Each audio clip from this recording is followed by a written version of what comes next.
नमस्कार, जय हिंद। स्वागत है आप सभी का मेजर कलसी क्लासेस के ऑफिशियल यूट्यूब चैनल पे। फाइनली एनडीए 1 2025 का एप्लीकेशन फॉर्म आ चुका है और बच्चों ने एप्लीकेशन फॉर्म अप्लाई करना शुरू कर दिया है। आज ही सुबह लाइव में सौरभ सर ने आके आपको इसकी पूरी नोटिफिकेशन डिटेल में समझाई है।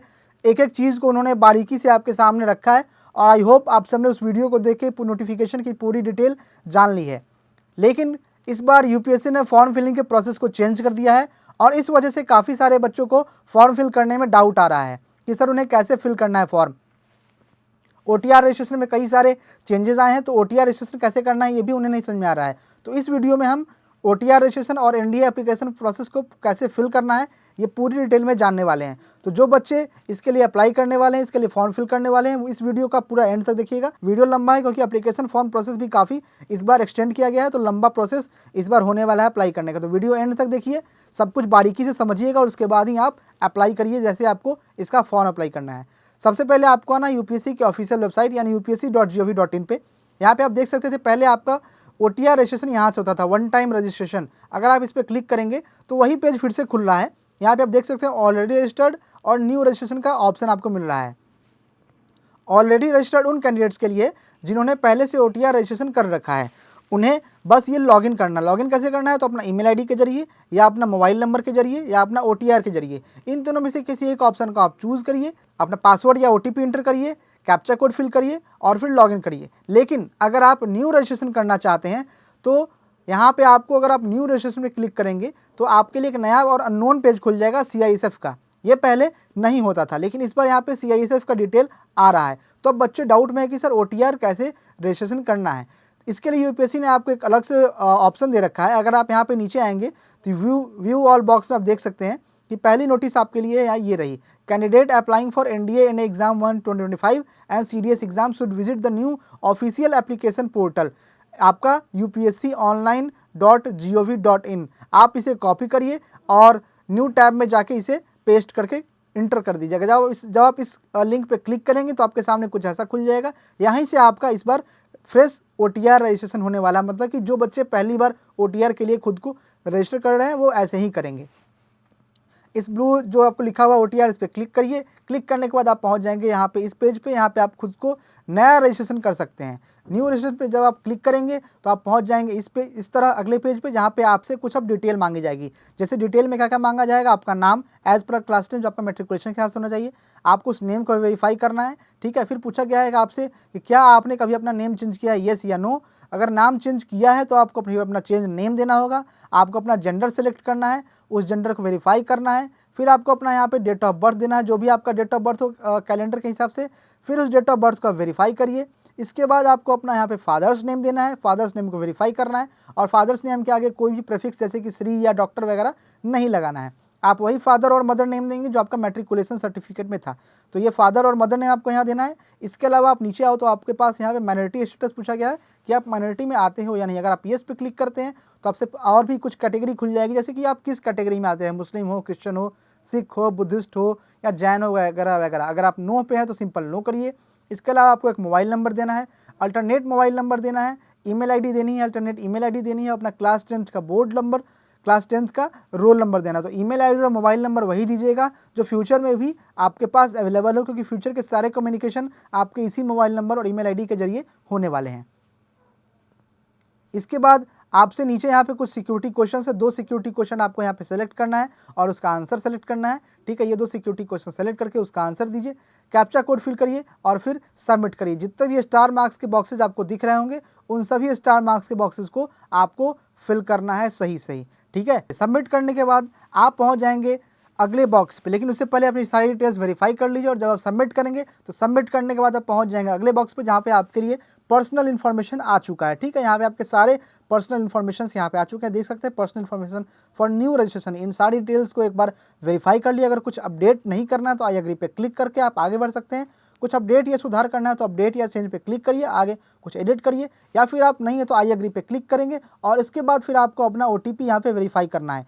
एक ओटीपी आपके मोबाइल नंबर पे जाएगी जो आपने मोबाइल नंबर यहाँ दिया है, और एक ओटीपी आपके ईमेल आईडी पे जाएगी। इन दोनों ओटीपी को सही से यहाँ पे फिल करिए और फिल करने के बाद आप वेरीफाई OTP कर सकते हैं। अगर आपकी OTP नहीं आती तो आप रीसेंड भी करके वहाँ पे वेरीफाई कर सकते हैं और एक OTP आपकी 5 मिनट तक ही वैलिड रहेगी। वेरीफाई OTP करने के बाद आप पहुँच जाएंगे फिर से यहाँ पे इस पेज पे। अब आपको यहाँ पे आपका रजिस्ट्रेशन कंप्लीट हो चुका है, ठीक है। अब आप चाहे तो अपना OTR ID या फिर मोबाइल नंबर, ईमेल ID जिससे भी चाहे तो अपना लॉगिन कर सकते हैं। आपके लिए एक OTR ID और पासवर्ड आपके मेल पे भी गया होगा, उससे आप चाहें तो लॉगिन कर सकते हैं। तो अपना OTR ID पासवर्ड जिससे भी आप कंफर्टेबल हो वो डालिए, कैप्चा कोड डालिए और कैप्चा कोड डालने के बाद आप लॉगिन करिए। लॉगिन करने के बाद आप पहुंच जाएंगे अगले पेज पे जहाँ पे आपसे पूछा गया है कि आपने जो भी वन टाइम रजिस्ट्रेशन के लिए डिटेल दिया है उसको एक बार वेरीफाई करना चाहते हैं या चेंज करना चाहते हैं। यहाँ पे आपके पास जेंडर और माइनॉरिटी स्टेटस चेंज करने का ऑप्शन है। इसे अगर चेंज करना है तो क्लिक करके चेंज करिए, अदरवाइज अपना एक न्यू पासवर्ड बनाइए। पासवर्ड 8 कैरेक्टर का होना चाहिए, उसमें एक अपर केस होना चाहिए, लोअर केस होना चाहिए, एक न्यूमेरिक डिजिट होना चाहिए और कोई एक स्पेशल कैरेक्टर होना चाहिए। मैं आपको दिखाता हूँ यहाँ पे किस तरह का आपका पासवर्ड होना चाहिए। 8 कैरेक्टर का पासवर्ड होगा। देख लीजिए आपका बिग कैरेक्टर है, स्मॉल लेटर है, फिर आपका सिंबल है, न्यूमेरिक है, तो सारा कुछ कॉम्बिनेशन मिला के आपको एक स्ट्रॉन्ग पासवर्ड बनाना है।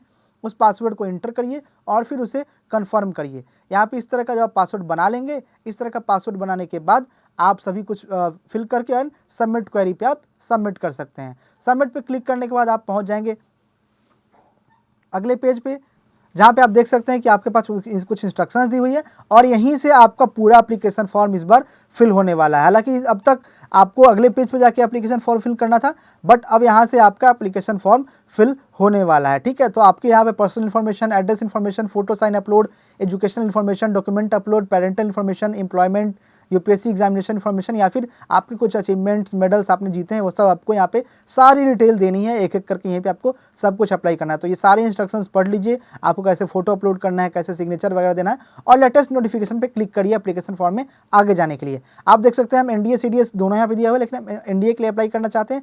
इसके लिए आप देख सकते हैं यहाँ पे क्लिक हियर फॉर पार्ट 1 है, ठीक है। पार्ट 1 पे क्लिक हियर जब आप क्लिक करोगे उससे पहले आपको यहाँ पे OTR की डिटेल्स आपको सारी यहाँ पे फिल करनी होगी, ठीक है। OTR में इस बार आपको सारी इन्फॉर्मेशन इस बार आपको OTR में ही फिल करनी है। जब आप उस पर क्लिक करेंगे पहले पर्सनल इन्फॉर्मेशन पे, तो यहाँ पे आप देख सकते हो यहाँ पे अभी आपकी डिटेल फिल होना शुरू हो जाएगी। आपको सबसे पहले सिटीजनशिप देना है, फिर आपका मदर टंग क्या है, इसके अलावा आपकी मैरिटल स्टेटस क्या है, अनमैरिड ही सारे बच्चे अप्लाई कर सकते हैं, फिर आपका डेट ऑफ बर्थ, फिर आपका बर्थ प्लेस क्या है, ठीक है, इंडिया है या आउटसाइड इंडिया है, फिर इसके अलावा आपका पोस्ट ऑफिस कहाँ से। जितने स्टार मार्क्स वाले बॉक्स आपको दिखेंगे जिसके ऊपर लाल स्टार मार्क्स दिया हुआ है वो सब आपको अप्लाई करना कंपलसरी है।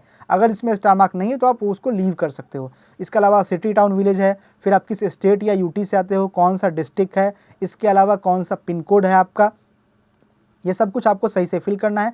फिर आप किस कम्युनिटी से आते हो, आपको अपना कम्युनिटी यानी कि SC, ST, OBC, general, EWS जिससे आते हो आपको अप्लाई करना है। अगर आप यहाँ पे जनरल है तो जनरल, EWS है तो आपको सर्टिफिकेट नंबर देना पड़ेगा। फिर आपका वो जो क्या कहते हैं अथॉरिटी जिसने आपको इशू किया है वो देना होगा, आपके सर्टिफिकेट का आपको नंबर देना होगा, वो इशूइंग अथॉरिटी का फुल एड्रेस क्या है, ठीक है।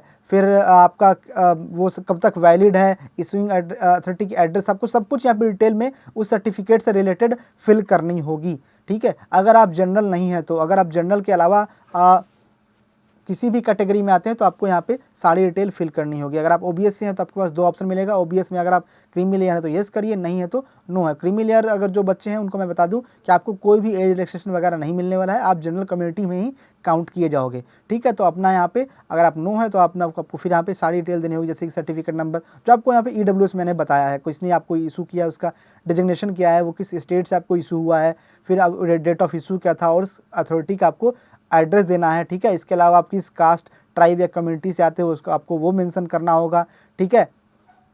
और आपके कम्युनिटी सर्टिफिकेट में आपका एक सेंट्रल लिस्ट लिखा होता है, उसका एक सेंट्रल लिस्ट नंबर होता है, वो आपको दिख जाएगा आपके सर्टिफिकेट में। आपको वो नंबर भी फिल करना है। अगर नहीं है तो आपको यहाँ लिंक दिख सकता है, इस लिंक को कॉपी करके आप चाहें तो अपना सेंट्रल लिस्ट सीरियल नंबर पता कर सकते हैं, ठीक है। ये डिटेल आपको ध्यान से फिल करनी है, कोई भी गलती मत करिएगा, ठीक है। इसके अलावा जो भी SC ST आते हैं उनको भी इसी तरह सारी डिटेल यहाँ पे फिल करनी पड़ेगी एक एक करके। इसके अलावा आपको रिलीजन यहाँ पे SC ST वालों को देना है कि आप किस रिलीजन में आते हैं, हिंदू हो, सिख हो, बुद्ध हो, ठीक है। फिर आपको यहाँ पे वैसे ही अपना सीरियल नंबर का लिस्ट वगैरह देना है, किस डेट को इश्यू हुआ है वगैरह वगैरह सारी। उसके बाद अगर आप PWBD या PWD सर्टिफिकेट कैंडिडेट है तो आपको वो देना है। अगर आपकी डिसेबिलिटी 40% से अबव है तो वो दीजिए, परसेंटेज क्या है वो दीजिए, उसका सर्टिफिकेट नंबर, किसने इशू किया, किस डेट को इशू हुआ, ठीक है, इशूइंग अथॉरिटी किस स्टेट का था और फिर उसकी फुल एड्रेस क्या है ये आपको देना है। अगर आप PWBD या PWD कैटेगरी से आते हैं तो, अगर नहीं आते हैं तो आपको यहाँ पे कुछ नहीं देना है, इसके सीधे आपको अपना फोटो आइडेंटिटी कार्ड देना है। अगर आप फोटो आइडेंटिटी कार्ड देख सकते हैं कि आपको यहाँ पे आधार कार्ड है, driving licence, pan card, passport या फिर photo ID issued by central state government, voter ID, school का ID कार्ड, ये सब आप दे सकते हैं। आप देख सकते हैं school ID card only for Indian है, तो आप जो भी आपके पास वो है आपका फोटो आइडेंटिटी कार्ड वो आप दे सकते हो। तो हम यहाँ पे आधार कार्ड हम यहाँ पे आधार कार्ड सेलेक्ट करेंगे, ठीक है। इसके अलावा जब आप अपना आइडेंटिटी कार्ड सेलेक्ट कर लीजिए, फिर आपको अपना कंसेंट देना है कि आप कंसेंट देना चाहते हैं येस या नहीं।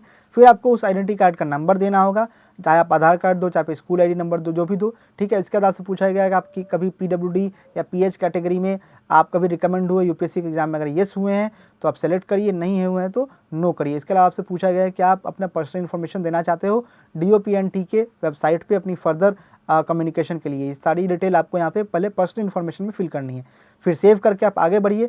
उसके बाद आप अगला ऑप्शन पहुँच जाएंगे एड्रेस की इन्फॉर्मेशन पे। यहाँ पे आप दो बॉक्स मिलेंगे आपको, कॉरेस्पॉन्डेंस एड्रेस और परमानेंट एड्रेस। कॉरेस्पॉन्डेंस एड्रेस में आपको अपना घर का पता लिखना है, लेकिन इस बार आपको किसी भी स्पेशल कैरेक्टर को नहीं लिखना है। जैसे बहुत से बच्चे 103 बाई ऐसे करके लिखते हैं, इसे आपको नहीं लिखना है, आपको सिंपल बिना किसी कैरेक्टर के लिखना है। फिर अपना हाउस नंबर दीजिए, पोस्ट ऑफिस दीजिए, सिटी दीजिए, स्टेट दीजिए, डिस्ट्रिक्ट कौन सा है, पिन कोड क्या है, एरिया कोड अगर आता है तो एरिया कोड दीजिए, फ़ोन नंबर दीजिए और फिर आप आगे बढ़ सकते हैं। यह आपका कॉरेस्पॉन्डेंस एड्रेस है, मतलब जहाँ प्रेजेंटली रह रहे हो। इसके अलावा एक ऑप्शन आपको दिखेगा परमानेंट एड्रेस का, मतलब जहाँ आपका नेटिव हो, जहाँ की आपकी फैमिली रहती हो हमेशा से। अगर आपका दोनों एड्रेस सेम है तो आप जो आप मैंने कॉरेस्पॉन्डेंस एड्रेस में आपको ये नीचे दिख रहा है click here if your permanent address is same, आप क्लिक कर सकते हैं तो दोनों एड्रेस आपका सेम हो जाएगा। अगर नहीं तो परमानेंट एड्रेस भी डाल के सेव करिए। सेव करने के बाद आपका एड्रेस डिटेल यहाँ पे आ जाएगा। अगर कुछ चेंज करना है तो आप एडिट कर सकते हैं, नहीं तो आप फिर आगे बढ़िए फोटो एंड साइन अपलोड वाले बॉक्स पे। यहाँ पे आपको फोटो एंड साइन अपलोड करना है और कैसे आपको फोटो साइन रिसाइज करना है, ये सारी प्रोसेस आपको यहाँ से दिख जाएगी, मिल जाएगी कैसे आपको फोटो साइज रिसाइज करना है। तो अपना फोटो आपको अपलोड करना है। फोटो जो होना चाहिए वो लास्ट 10 डे से पुराना नहीं होना चाहिए, JPG फॉर्मेट में होगा। इसकी एक्सेप्टेबल फोटो की डिटेल यहाँ देख लीजिए, फोटो क्लियर होना चाहिए, नाम और फोटोग्राफ की डेट वहाँ पे मेंशन होनी चाहिए, और नॉन एक्सेप्टेबल फोटो भी आपको साइड में दिख रहा है कि इस तरह का फोटो रिक्वायर्ड नहीं होगा। इसके अलावा आपका फोटो क्लियर प्लेन बैकग्राउंड में होना चाहिए। 1/4 फोटो में आपका पूरा फुल फेस दिखना चाहिए, खासकर ईयर्स दिखने चाहिए, ठीक है। उसके अलावा फोटो 10 डे पुराना नहीं होना चाहिए। उसके नीचे डेट ऑफ फोटोग्राफ कैंडिडेट का होना चाहिए विथ नेम, ठीक है। ये सारी डिटेल आपको फोटोग्राफ में खास ख्याल रखनी है। तो अपना फोटो जो भी अपलोड करिएगा वो देख लीजिएगा कि वो सही फोटो हो, सही रिक्वायर्ड डिटेल्स के साथ, अदरवाइज आपका फॉर्म वहीं से रिजेक्ट हो जाएगा और आपको पता भी नहीं चलेगा। तो यहाँ से आप फोटो अपलोड कर सकते हैं, ठीक है। फोटो आपकी 550 पिक्सल विड्थ और 550 पिक्सल हाइट होनी चाहिए। 1050 पिक्सल विड्थ और 100 पिक्सल 1050 पिक्सल हाइट ही होनी चाहिए, और 300 KB से कम और 20 KB से ज़्यादा की आपकी फ़ोटो नहीं होनी चाहिए, ठीक है। तो आप यहाँ पे देख सकते हैं आपका फ़ोटो कैसे आपको यहाँ पे अपलोड करना है।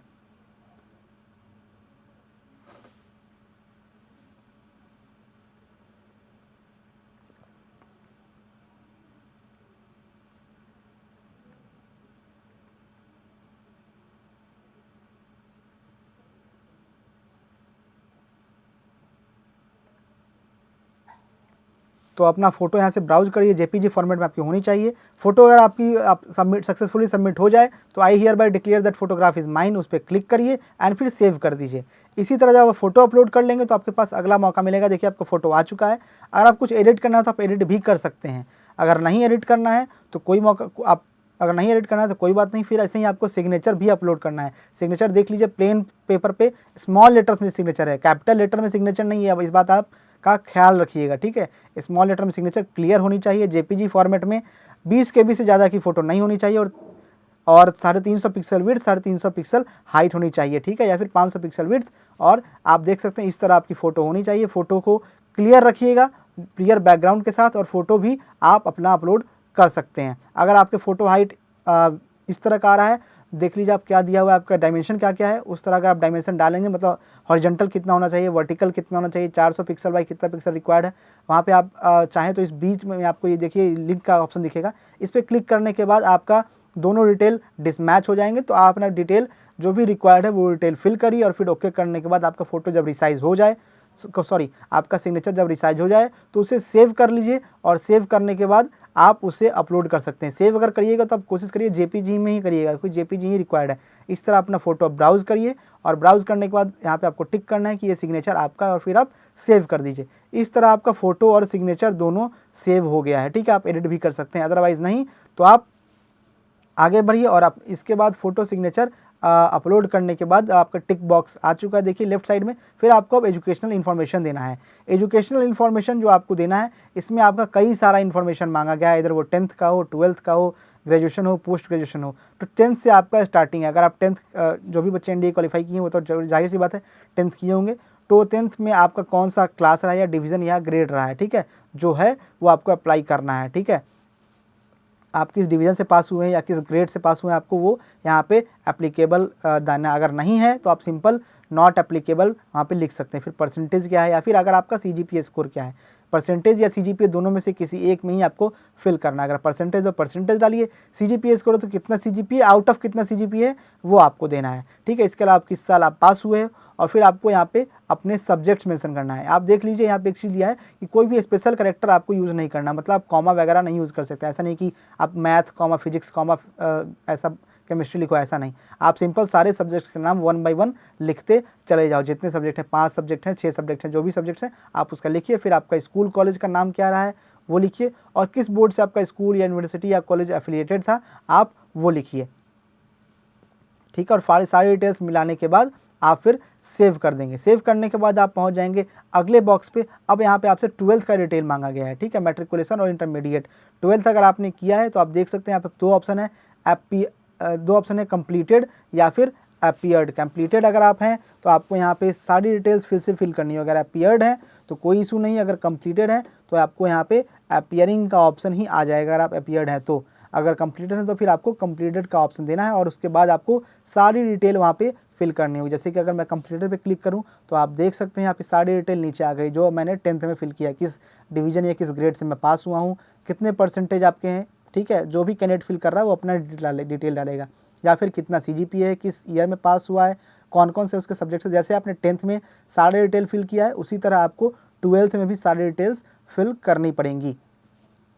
इसके अलावा आप किस स्कूल कॉलेज इंस्टीट्यूशन से आपने 12th किया है और उस स्कूल कॉलेज इंस्टीट्यूशन का बोर्ड कौन सा रहा है, मतलब वो कौन से बोर्ड से एफिलिएट है। फिर आप सेव पे क्लिक करिए। सेव पे क्लिक करने के बाद ही आप पहुंच जाएंगे आगे। यहाँ पे अपनी डिटेल्स आप एक बार वेरीफाई कर सकते हैं, ठीक। आप देख सकते हैं आपका एजुकेशन क्वालिफिकेशन सेव हो गया। इसके अलावा अगर आपको ग्रेजुएशन का ही मौका मिलेगा, अगर आपने ग्रेजुएशन कर रखा है तो उसे अप्लाई करिए, नहीं है तो आप स्किप करके आगे बढ़ सकते हैं। ज़रूरी नहीं है ये कंपलसरी फिल करना। जो बच्चे ग्रेजुएशन कर रखे हैं या करने वाले हैं या कर रहे हैं वो इसके लिए अप्लाई कर सकते हैं, मतलब अपना डिटेल आप दे सकते हो। अगर नहीं है तो कोई बात नहीं, इसके लिए आप ऐसा नहीं कि आपका फॉर्म रिजेक्ट हो जाएगा, ठीक है। मैट्रिकुलेशन और इंटरमीडिएट तक ही कंपलसरी है आपको अपना डिटेल यहाँ पे देना। ये सारी डिटेल आप फिल करने के बाद आपका ग्रीन टिक बॉक्स अब आ जाएगा, तब आप आगे बढ़ेंगे डॉक्यूमेंट्स अपलोड वाले पेज पे। डॉक्यूमेंट्स अपलोड वाले पेज पे जब आप क्लिक करेंगे तो आपको यहाँ पे अपना अपलोड डॉक्यूमेंट्स सबमिट करना है, अपना डॉक्यूमेंट सारे सबमिट करने हैं। एक चीज़ यहाँ पे यूपीएससी से गलती हो गई है और मैं वो आपको ज़रूर बताना चाहूँगा। एक्चुअली हुआ क्या है कि अब तक जब आप एनडीए का फॉर्म फिल करते थे तो आपको अपना डॉक्यूमेंट सबमिट नहीं करना होता था, कोई भी डॉक्यूमेंट्स रिक्वायर्ड नहीं होता था, बस आपको अपना एजुकेशन क्वालिफिकेशन वहाँ पे मेंशन करना होता था कि क्या है। लेकिन इस बार से यूपीएससी ने अपना एजुकेशन क्वालिफिकेशन रिक्वायर्ड आपका एजुकेशन डॉक्यूमेंट्स भी मांगा है, ठीक है। तो एक इशू यहाँ पे क्या हो गया आप देख सकते हैं। पहला जो यहाँ पे देख सकते हैं, पहला तो मैट्रिकुलेशन का है, चलिए ये सारे बच्चे अप्लाई कर देंगे, ठीक है। इसके अलावा फ़ोटो आईडी कार्ड भी दे देंगे, ठीक है, SC ST का सर्टिफिकेट भी दे देंगे, एज रजिस्ट्रेशन अगर है वो सब दे देंगे। लेकिन आप देख सकते हैं दूसरा ऑप्शन जो यहाँ पे है, only for NDA 125 the 12th class pass certificate marksheet और ग्रेजुएशन पास सर्टिफिकेट मार्कशीट और इक्विवेलेंट एजुकेशन क्वालिफिकेशन ये रिक्वायर्ड है। अब जो बच्चा अपीयरिंग में है वो ये कहाँ से लाएगा? जिन्होंने 12th पास कर लिया है उनके पास तो सर्टिफिकेट होगी कि वो अपना मार्कशीट या सर्टिफिकेट अपलोड कर दें, लेकिन जो 12th अपीयरिंग है वो कहाँ से करेंगे, ये एक इशू बन चुकी है। तो काफ़ी ज़्यादा बच्चे इसके लिए डाउट में थे कि सर क्या 12th अपीयरिंग को NDA एग्ज़ाम नहीं देने का मौका मिलेगा, क्या हम फॉर्म अप्लाई नहीं करेंगे?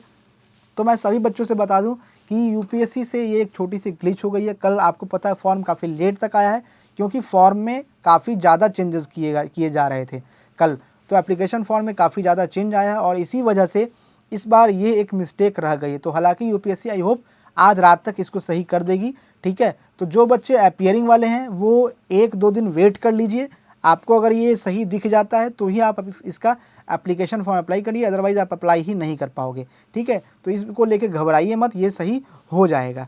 चलिए अब आगे बढ़ते हैं। आपको यहाँ पे मैट्रिकुलेशन का सर्टिफिकेट देना है, ठीक है। इसके अलावा क्लास 12 का सर्टिफिकेट देना है, जो मैंने आपको भी क्लियर कर दिया है। थर्ड ऑप्शन यहाँ पे आपका बनता है अपना फ़ोटो आईडी कार्ड, जो मैंने आपको स्टार्टिंग में बताया कि आपको कौन कौन सा आधार कार्ड, वोटर आईडी, पैन, जो भी आपके पास सर्टिफिकेट हो वो आप अपलोड कर सकते हैं, ठीक है। इसके अलावा अगर कोई कैंडिडेट SC ST या OBC से आता है, नॉन क्रीमी या EW से, जिसको सर्टिफिकेट चाहिए वो डाल सकता है। इसके अलावा जिसको एज रजिस्ट्रेशन चाहिए वो अपना सर्टिफिकेट अपलोड करेगा, ठीक है। जो कैंडिडेट्स अरुणाचल प्रदेश, मणिपुर, मेघालय वगैरह से आते हैं वो अपना डॉक्यूमेंट्स अपलोड करेंगे, और ये सारे डॉक्यूमेंट्स अपलोड करना कंपलसरी है, ये आपको मैं बता दूँ। तो यहाँ पे आप चाहें तो अपना डॉक्यूमेंट्स का अगर आपके पास इमेज है तो JPG टू PDF एडिटर पे जाकर अपना PDF में उसको कन्वर्ट करके और फिर आसानी से इसे चाहे तो अपलोड कर सकते हैं, ठीक है। तो इस तरह आप डॉक्यूमेंट्स अपना PDF पे कन्वर्ट करिए, और कन्वर्ट करने के बाद अपना PDF डाउनलोड करके उस PDF को अपलोड करिए। यह काफ़ी आसान प्रोसेस है, कोई मुश्किल प्रोसेस नहीं है, ठीक है। फिर एक एक करके आप सारे डॉक्यूमेंट्स यहाँ पे इस तरह अपलोड करेंगे, ठीक है। अपलोड करने के बाद जब सारे डॉक्यूमेंट्स अपलोड करेंगे तो आप उसे एडिट भी कर सकते हो या डिलीट भी कर सकते हो। यहाँ आपको एक्शंस में दिख रहा है, ठीक है। एडिट करना है तो आई वाले पे बॉक्स पे क्लिक करके एडिट करिए, या फिर अगर डिलीट करना है, कोई गलत डॉक्यूमेंट हो गया अपलोड, तो बगल में डस्टबिन वाले बॉक्स से आप डिलीट भी कर सकते हो, ठीक है। तो ये सारे डॉक्यूमेंट्स आप एक एक करके अपलोड करिए, और अपलोड करने का आप पहुंच जाएंगे अगले पेज पे, जो है पेरेंटल इन्फॉर्मेशन। यहाँ पे आपको फादर मदर की इन्फॉर्मेशन देनी है। फादर का नाम ऑलरेडी आया रहेगा, उनका नेशनलिटी दीजिए, फिर फादर की प्रोफेशन क्या है वो दीजिए, उनका प्रेजेंट एड्रेस आपके पोस्टल एड्रेस से ही सेम होना चाहिए, तो वो ऑलरेडी यहाँ पे आ जाएगी, ठीक है। अगर कोई और प्रोफेशन है तो प्रोफेशन क्या है वो आपको मेंशन करेगा। अगर इन मेंशन दिए गए सारे प्रोफेशन के अलावा कोई और प्रोफेशन है तो एड्रेस अगर आपके पोस्टल एड्रेस से सेम नहीं है तो रीसेट एड्रेस करके आप फिर से अपना एड्रेस यहाँ पे डालिए। अगर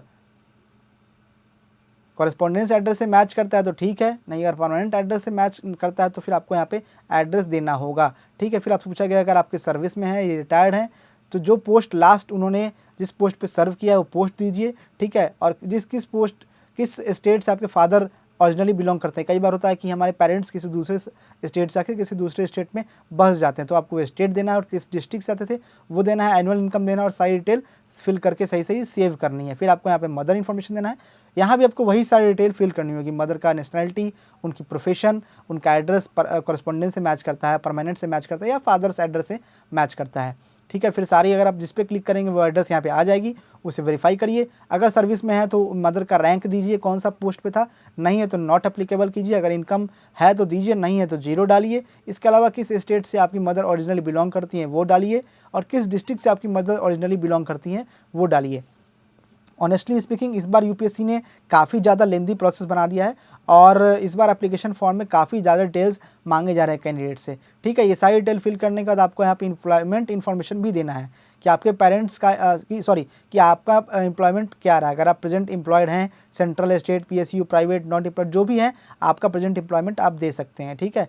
इसके अलावा अगर आप नहीं हैं तो आपको नॉट एम्प्लॉयड पे क्लिक करना होगा, ठीक है। और नॉट एम्प्लॉयड पे क्लिक करिए। फिर अगर आप एम्प्लॉयड कभी रहे हैं पुराने टाइम में तो येस या नो पे क्लिक करिए।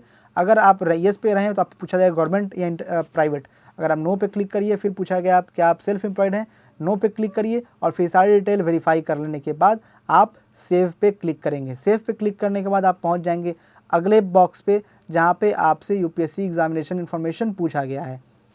यहाँ आपसे पूछा गया है कि आप कभी यूपीएससी के एग्जामिनेशन से डिबार आपको किया गया है, येस या नो, तो नो पे क्लिक करिएगा।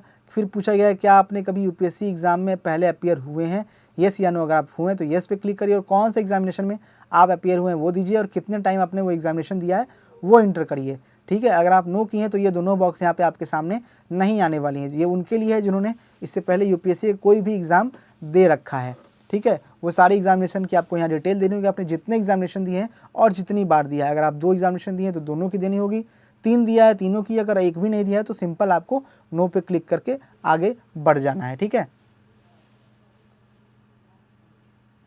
इसके अलावा आपसे पूछा गया है क्या आप कभी किसी सर्विस या पोस्ट बेसिस पे सिविल सर्विस एग्जामिनेशन में आपको कोई पोस्ट एलोकेट हुई है या नहीं हुई, मतलब आपको नौकरी मिली है या नहीं मिली है। येस है तो आपको फिर देना होगा आप किस रैंक पे हो, कौन सा पोस्ट आपको अलॉट हुआ था। नो है तो नो करके सिंपल आप आगे बढ़िए और सिर्फ सेव करिए। इसके अलावा आपसे लास्ट चीज़ जो यहाँ पूछी गई है वो है आपका अचीवमेंट, मेडल, प्राइज़, मतलब कि आपने कभी मेडल जीता हो, कहाँ जीता है, उसकी पूरी आपको बायोडाटा देना होगा, किस पोजीशन पे आप कोई गेम खेलते थे या एनसीसी में थे, या आपकी कोई एक्स्ट्रा करिकुलर एक्टिविटीज़ भी है। फिर आपसे कुछ क्वेश्चन पूछे जा रहे हैं कि क्या आपके पास 5 एकड़ से ज़्यादा लैंड है या नहीं, रेसिडेंशियल फ्लैट आपका 1000 स्क्वायर फीट अबव से है या नहीं, फिर रेसिडेंशियल प्लॉट जो आपका 100 स्क्वायर यार्ड से है या नहीं, या 200 स्क्वायर यार्ड से है या नहीं, अथवा जो भी है येस या नो पे क्लिक करिए। उसके बाद पूछा गया है आपसे यहाँ पे 4 ऑप्शन कि आप कौन सी भाषा लिखते हैं, कौन सी भाषा बोलते हैं, कौन सी भाषा लिख और बोल सकते हैं, और कौन सी भाषा लिखते हैं, बोलते हैं और पढ़ सकते हैं। ठीक है, ये 4 ऑप्शन है। इसके अलावा आपने कौन सा एग्जामिनेशन पास किया है, ये सारे आप यहाँ पे डिटेल दे सकते हैं। अगर आप मान लीजिए हिंदी के अलावा कोई और भाषा ही बोलते हैं, जैसे मान लीजिए मैथिली बोलते हैं या पंजाबी बोलते हैं, तो आप ऐड मोर पे क्लिक करके वो एक और भाषा सेलेक्ट कर सकते हैं और वो सारे बॉक्स आपके सामने आएंगे। मतलब कौन सा लिख सकते हो, कौन सा पढ़ सकते हो, कौन सा बोल और पढ़ सकते हो, कौन सा लिख सकते हो, बोल सकते हो, पढ़ सकते हो, चारों ऑप्शन आपके सामने फिर से आएंगे। तो जितनी भाषा आप जानते हैं, लिखना, पढ़ना, बोलना, वो सब डिटेल आप यहाँ पे देख सकते हैं, दे सकते हैं और फिर सेव कर सकते हैं। सेव करने के बाद आपकी सारी डिटेल देखिए, सारा ग्रीन बॉक्स हो गया है, मतलब आपकी सारी डिटेल फिल हो गई। तो फिल होने के बाद फिर आप लेटेस्ट नोटिफिकेशन पे क्लिक करिए और फिर आप पहुँच जाएंगे अगले बॉक्स पे, वापस उसी बॉक्स पे जहाँ पे आपका नोटिफिकेशन का डिटेल यहाँ पे दिया हुआ है। अब आपका यहाँ पे OTR का पूरा प्रोसेस एक तरह से समझिए तो कंप्लीट हो चुका है, या फिर कहिए तो आपका पार्ट 1 का एप्लीकेशन फॉर्म फिल प्रोसेस एक तरह से कंप्लीट हो चुका है। अब आपको सिंपल यहाँ पे करना क्या है, तो अब आपको यहाँ पे क्लिक करना है क्लिक हियर फॉर पार्ट 1 पे। ठीक है, यहाँ पे जब आप क्लिक करेंगे तो आप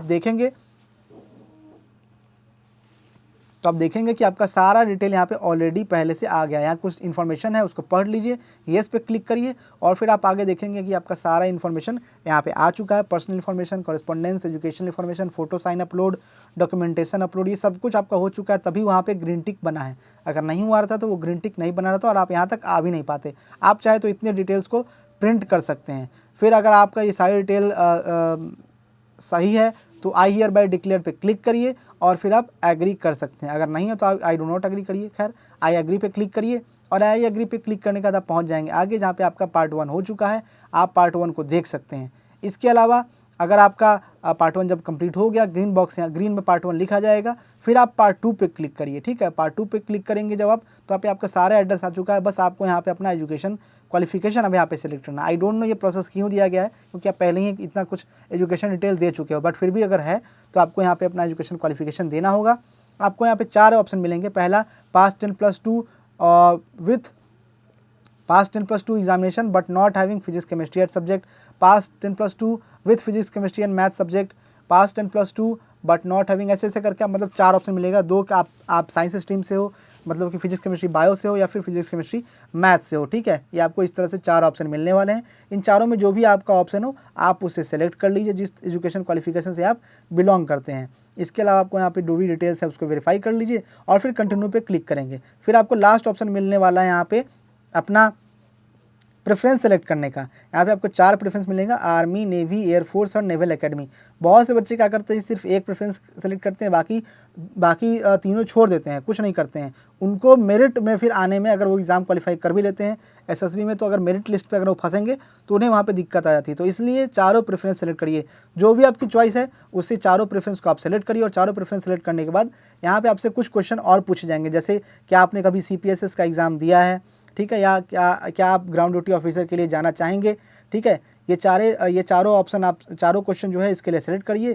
कंटिन्यू आप येस नो कर सकते हैं। क्या आप किसी सैनिक मिलिट्री स्कूल के, तो यहाँ पे आपसे इस तरह 4 क्वेश्चन पूछे जाएंगे जो मैंने आपको अभी बता दिया है। जैसे पहला क्वेश्चन है कि आप कभी CPSC या PABT टेस्ट में असफल रहे हैं, येस या नो। फिर आपसे पूछा जाएगा कि आप ग्राउंड ड्यूटी ऑफिसर के लिए सेलेक्ट किया जाना पसंद करेंगे, येस या नो। ठीक है, फिर अब पूछा गया है कि आपसे क्या आप कभी सैनिक या मिलिट्री स्कूल के स्टूडेंट रहे हैं या नहीं, येस या नो। और क्या आप JCO या अदर रैंक के वार्ड हैं जो सैनिक स्कूल, मिलिट्री स्कूल में पढ़ते हैं, येस या नो। ये सारी डिटेल दीजिए। अगर कोई एडिट करना है तो आप अपडेट पे अपडेट कर सकते हैं क्लिक करके, अदरवाइज़ आप कैप्चा कोड फिल करके आप आई एग्री हूँ पे क्लिक करिए। ठीक है, अगर कोई डिटेल एडिट करना है तो फिर आई डू नॉट एग्री कर सकते हैं या फिर अपडेट पे आप क्लिक कर सकते हैं। ठीक है, तो ये सारी डिटेल फिल करिए आई एग्री पे क्लिक करिए और आई एग्री पे क्लिक करने के बाद आप पहुंच जाएंगे अगले पेज पे, जहां पे आप देख सकते हैं कि आपका पार्ट 2 रजिस्ट्रेशन भी पूरा हो चुका है। यहाँ से आप चाहें तो प्रिंट आउट ले सकते हैं आपका पूरा डिटेल का, और फिर चाहें तो अपना फोटोग्राफ और सिग्नेचर एक बार वेरीफाई कर सकते हैं। आपका फोटो सिग्नेचर यहाँ पे देखिए ग्रीन टिक बन के आ गया है, आप इसको एक बार चाहें तो मिला सकते हैं। अगर ये सही नहीं है तो आपको यहाँ से भी एक बार अपडेट करने का मौका दिया जा रहा है। खैर अगर सही है तो आप पहुंच जाएंगे लास्ट स्टेज पे, जहाँ पे आपको अपना सेंटर सिलेक्शन करना है और यहाँ पे आपको पेमेंट भी करना है। तो सेंटर सेलेक्ट करना है, आप यहाँ पे आपको सेंटर सेलेक्ट करने का मौका मिलेगा। आप जो भी नज़दीकी सेंटर हो आपके एड्रेस का, आप उसको सेलेक्ट करिए और सेलेक्ट करने के बाद आप अपना सेंटर सेलेक्ट करने के बाद आपको यहाँ पे अपना डिक्लेरेशन भी देना है। सारी डिटेल एक बार पढ़ लीजिए और फिर सारी डिटेल फिल करने के बाद आपको अपना डिक्लेरेशन देना है। और फिर लास्ट में देख सकते हैं I have read the declaration, उस पर क्लिक करिए। यहीं पे जो बच्चे जनरल कैटेगरी के होंगे उनको पेमेंट का ऑप्शन मिलेगा, वो पेमेंट कर सकते हैं। 100 रुपये आपके पेमेंट चार्ज हैं। इसके अलावा अगर आप SC ST या OBC वगैरह से आते हैं तो आपको पेमेंट करने का ऑप्शन नहीं आता है, आपको पेमेंट करने का कोई ज़रूरत नहीं है। ठीक है, तो इस तरह से आपका एप्लीकेशन फॉर्म कंप्लीट होता है NDA का। तो इस तरह से आपकी NDA की एप्लीकेशन फॉर्म फिलिंग कंप्लीट होती है। काफ़ी डिटेल प्रोसेस है, लेंदी प्रोसेस है, बट इस प्रोसेस को सही फिल करिएगा, कोई भी गलती मत करिएगा, अदरवाइज़ एक गलती आपका फॉर्म फिलिंग पूरा रिजेक्ट कर देगी, आपको पता भी नहीं चलने वाला है कि आपका फॉर्म क्यों रिजेक्ट किया गया। ठीक है, तो आई होप ये वीडियो थोड़ी लंबी है बट आपको डिटेल मैंने सब कुछ समझाया है। कोई भी डाउट हो तो आप कमेंट बॉक्स में ज़रूर कमेंट करिएगा। एंड NDA की 90 डेज़ की बैचेज़ MKC में स्टार्ट हो गई है, फ्यू विथ 100% रिकमेंडेशन। तो अगर आप NDA 1 2025 में श्योर सिलेक्शन चाहते हैं तो ज्वाइन करिए मेजर कलसी क्लासेस की 90 डेज़ बैच को। कॉल करिए 9696330033। जय हिंद।